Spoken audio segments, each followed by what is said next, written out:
अस्सलाम वालेकुम जी। उम्मीद है सब लोग खैरियत से होंगे। आज एक और नई वीडियो के साथ मैं आप सबकी खिदमत में हाजिर हूँ। आज हम जिस टॉपिक पे बात करेंगे उसका ताल्लुक जो है उर्दू के साथ है, लैंग्वेज के साथ है। इसका पार्ट 1 मैं ऑलरेडी बना चुका हूँ और हम जिस बारे में बात कर रहे हैं वो है Urdu as an Islamic language. कैसे उर्दू का जो है वो इस्तेमाल किया गया ब्रिटिश इंडिया के अंदर, सब कॉन्टिनेंट के अंदर, to change the identity of Muslims और to make their identity as Muslims और to make them sound like Muslims. Urdu को जो है एज अ टूल इस्तेमाल किया गया और उसकी पोलिटिसाइजेशन की गई और दीगर जो कल्चर्स थे या दूसरी ज़बानें थी उनको स्नब किया गया एक तरह से, और उर्दू की अहमियत को जो है वो बहुत ज़्यादा बढ़ा चढ़ा के पेश किया गया। आज हम पार्ट 2 के अंदर जो है वो कुछ और फर्दर डिटेल्स को डिस्कस करेंगे, लेकिन वीडियो में आगे बढ़ने से पहले मैं आपसे रिक्वेस्ट करना चाहूँगा कि आप प्लीज़ मेरे चैनल को सब्सक्राइब करें, लाइक करें, कमेंट करें, शेयर करें ताकि मुझे मोटिवेशन मिले to make good content for you guys. और प्लीज़ मुझे ज़रूर सब्सक्राइब करें, इससे जो है मुझे जो है वो सपोर्ट मिलेगी और जो है मैं और अच्छा कंटेंट आपके लिए बनाऊंगा। कमेंटेटर्स ये लिखते हैं और इस बात का बरमला इजहार करते हैं कि उर्दू को एक तरह से वर्टिकल डोमिनेंस के तौर पे भी इस्तेमाल किया जाता है कि जो सोशल क्लासेस हैं उसके अंदर उर्दू स्पीकिंग जो लोग हैं उनकी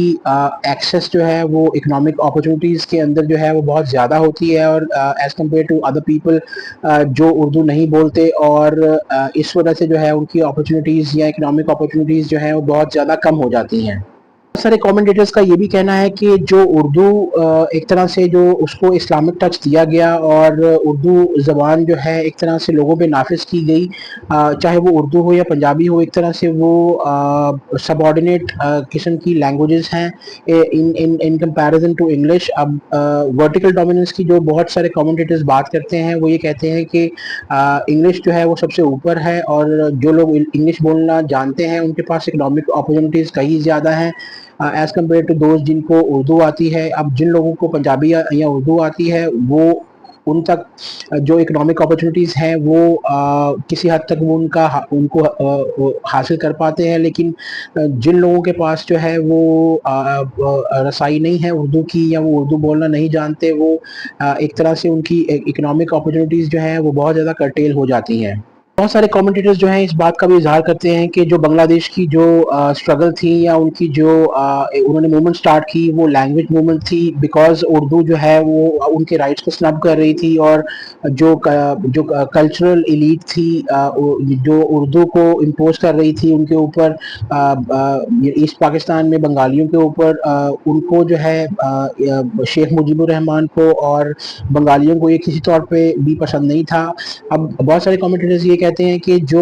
1971 है वो 1948 में नहीं हुआ, बल्कि जो है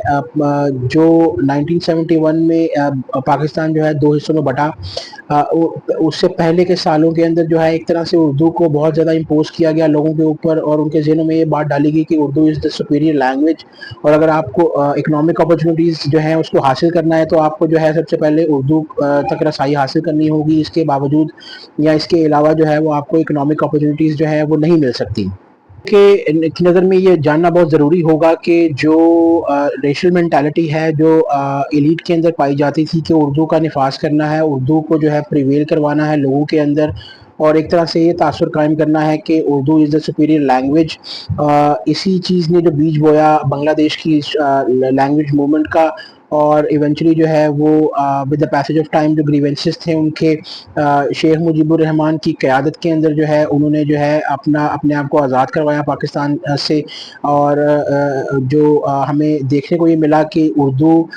में चाहे वो अदीब लिखते हों या शायर लिखते हों, उनको तब तक रिस्पेक्ट नहीं मिली जब तक कि उन्होंने उर्दू में नहीं लिखा, और इवेंचुअली जो है वो उर्दू को एक तरह से रेशल जो कॉन्सेप्ट था या रेशल माइंडसेट था उसके तहत जो है वो प्रिवेल करवाने के लिए जो है बहुत ज़्यादा फोर्स का इस्तेमाल किया गया और इस तरह का तासुर दिया गया कि अगर आप उर्दू नहीं बोलोगे तो आप बिल्कुल 2 टके के इंसान हो। بہت سارے کامنٹیٹرز جو ہیں اس بات پہ بھی اپنی رائے کا اظہار کرتے ہیں کہ جب انڈیپینڈنس سے پہلے برٹش کا راج تھا انڈیا کے اندر، اس وقت بھی جو ہے وہ ایک طرح سے کلونیل مائنڈ سیٹ کے اندر اردو کا نفاذ کیا گیا، اور اس طرح کا تاثر قائم کیا گیا کہ اردو از دا سپیریئر لینگویج. اور تب نارتھ انڈیا کے اندر جو ہے چند ہی لوگ اردو کو اپنے گھروں میں بولتے تھے، لیکن چونکہ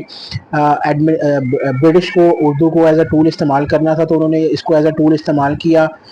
to spread the government throughout in India. اور اس کی مثال یہ ہے کہ انہوں نے جو اپنی ایڈمنسٹریٹو جو لوگ تھے ان کو مجبور کیا کہ وہ اردو میں بات کریں، اور اردو کے اندر جو ہے جس کو اردو آتی تھی اس کو ہی جو ہے اپرچونیٹیز زیادہ ملتی تھی. بہت سارے کامنٹیٹرز کا یہ بھی کہنا ہے کہ جو سب کانٹیننٹ تھا اس کے اندر جو اردو کی ٹیچنگز ہیں اس کو سٹارٹ کرنے میں برٹش کا بہت زیادہ عمل دخل شامل تھا، اور برٹش نے جو ہے ان کے اپنے افسران کو، اپنے لوگوں کو اردو جو ہے وہ سکھائی، اور ایک طرح سے جو ہے اردو کا نفاذ کیا. وہاں پہ بہت سارے کالجز اسٹیبلش ہوئے جس کے اندر جو ہے وہ اردو باقاعدہ طور پہ سکھائی جاتی تھی. تمام سینیریو کے اندر سب سے امپورٹنٹ بات آپ کے لیے جاننا یہ ہوگی کہ برٹش نے جب اردو کا نفاذ کیا مدرسوں کے اندر، کالجز کے اندر، تو اسپیشلی مدرسوں کے اندر سے جو ہے بہت زیادہ آبجیکشن دیکھنے کو ملا، اور یہ دیکھنے کو ملا کہ لوگوں نے اس پہ بہت زیادہ اعتراض کا اظہار کیا، اور ایک طرح سے انسلٹ سمجھی جاتی تھی کسی اسلامک اسکالر کے لیے جو ہے اردو کے اندر لکھنا. اور لیکن اس کے باوجود جو ہے برٹش نے اس بات پہ کوئی کان نہیں دھرے، اور جو اردو ہے اس کو ایک طرح سے اسلامک لینگویج کے طور پہ جو ہے بڑھا چڑھا کے پیش کیا. تمام سینیریو کے اندر آپ کے لیے یہ جاننا بڑا انٹرسٹنگ ہوگا کہ 1870s تک جو ہے اردو ایک طرح سے ان پاپولر تھی، ایون دو کہ برٹش نے بہت زیادہ زور لگایا اور اس چیز کا اردو کا نفاذ کرنے کے اندر. لیکن جو سر سید احمد خان تھے شروع کے اندر، ان کا جو کانسیپٹ تھا وہ یہی تھا کہ وہ یہی کہتے تھے کہ بہت سارے ان کے فیلو ممبرز ہیں جو کہ اردو کے اندر بولنا ناپسند کرتے ہیں یا اردو کے اندر لکھنا ناپسند کرتے ہیں. وہ ایک الگ بات ہے کہ انہوں نے بعد میں جا کے اپنے سٹانس کو چینج کر لیا. جو اردو تھی وہ ایک طرح سے نارتھ انڈینز کی اشرافیہ کی زبان تھی، لیکن جب برٹش نے اپنا بہت ایری چوٹی کا زور لگایا اور اپنا اس زبان کو جو ہے وہ نافذ کیا، اور ایک طرح سے انٹرونشنز کی پالیسیز بنائیں تاکہ لوگ جو ہے وہ زیادہ سے زیادہ اردو سیکھ سکیں اور ہندی سیکھیں یا اردو سیکھیں. اسپیشلی فار دا مسلمز، علی گڑھ کے جو مسلمان تھے، دہلی کے جو مسلمان تھے، ان کو جو ہے اس بات پہ لگایا، مدرسوں کے اندر جو ہے وہ اس چیز کا نفاذ کیا، انٹرونشنز کی. تو ایونچولی ایک پوائنٹ آیا کہ جو